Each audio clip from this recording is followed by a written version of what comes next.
Jésus a passé 3 ans de sa vie avec ses apôtres. Il les instruisait des mystères du royaume de Dieu, nous dit l'Évangile. Faut-il lire ce texte d'aujourd'hui comme le constat d'une catéchèse ratée, celle de Jésus auprès de ses apôtres? Ils n'ont rien compris. Thomas, l'Éternel prudent, l'Éternel empêcheur de tourner en rond, voudrait que l'on précise beaucoup de choses. Seigneur, nous ne savons même pas où tu vas.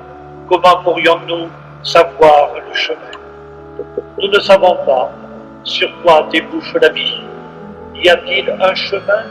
Mène-t-il quelque part? Les sceptiques, les prudents de tous les siècles le répètent. Ceux qui savent que la foi ne va pas de soi, ce que l'indifférence de tous les temps et du monde moderne ébranle, ceux qui ne voudraient pas d'une naïveté simpliste, ceux qu'il y a parfois chez les croyants, ce que l'on retrouve parfois chez les croyants, c'est le refus de se poser des questions, comme si la foi en était ainsi mieux assurée.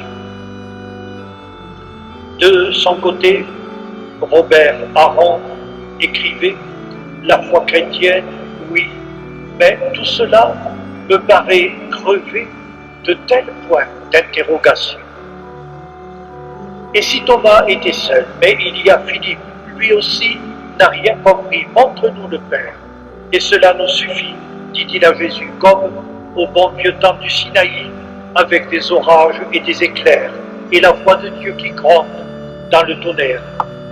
Philippe, Dieu, personne ne l'a jamais vu, même pas au Sinaï, mais son Fils unique, celui qui est dans le sein du Père, celui-là l'a fait connaître. Jésus renvoie Philippe et Thomas à sa propre personne. Il est lui le chemin vers le Père, il est lui le visage du Père.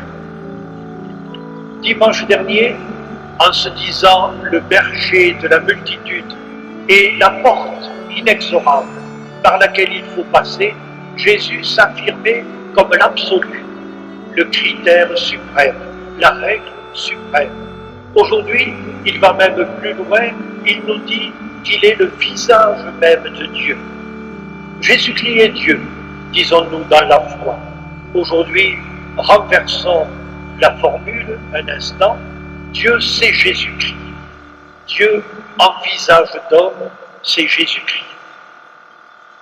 Jésus-Christ nous sauve d'un Dieu abstrait. Il est le Dieu pathétique qui a pleuré, qui a souffert, qui est mort.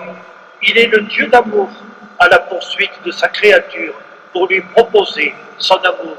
Si tu veux, dit-il. On comprend que François Mauriac ait pu écrire « Si je n'avais pas connu le Christ, Dieu eût été pour moi un mot vide de sens, inimaginable, impensable. Le Dieu des philosophes et des savants n'aurait tenu dans ma vie aucune place. Il a fallu que Dieu s'engouffrât dans l'humanité, devienne un être humain, fait de chair et de sang, sur un point déterminé du globe, et prononce certaines paroles pour que je me mette à genoux. S'il n'avait pas dit notre Père, jamais cette invocation ne serait montée de mon cœur. À Thomas, à Philippe, Jésus apporte comme réponse lui-même. Nous sommes renvoyés à sa personne comme à la source de la vie et à la source de la vérité. Cette prétention inouïe de cet homme de Nazareth à être la traduction de l'Éternel et celui qui donne sens à l'existence, c'est ça l'essentiel de notre foi. D'accepter cette prétention inouïe de cet homme de Nazareth à être la traduction de l'Éternel et celui qui donne sens à notre existence, celui qui par sa résurrection est la clé de l'aventure humaine. Cette prétention inouïe de l'homme Jésus, c'est notre foi. Nous disons qu'il est Dieu.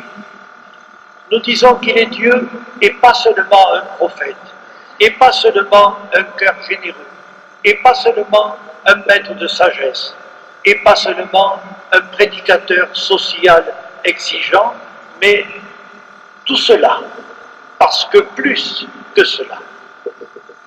Robert Aron, que j'évoquais tout à l'heure, disait que c'était trop mettre sur une seule personne, quel que soit le respect que l'on pouvait avoir pour cette personne. C'était trop, et cela, disait-il, ne tiendrait pas. À nous de prouver le contraire, dans un monde exigeant, dans un monde difficile, dans un monde qui cherche et qui hésite devant les vieilles solutions de la foi. Je cherche à comprendre, disait l'ancien président de la République qui vient de mourir. Je cherche à comprendre. J'ai moi-même parcouru ces chemins, cette vieille terre fidèle où nous reposerons tous, et je cherche à comprendre. À nous, frères, si nous avons compris le devoir d'aider modestement les autres à comprendre.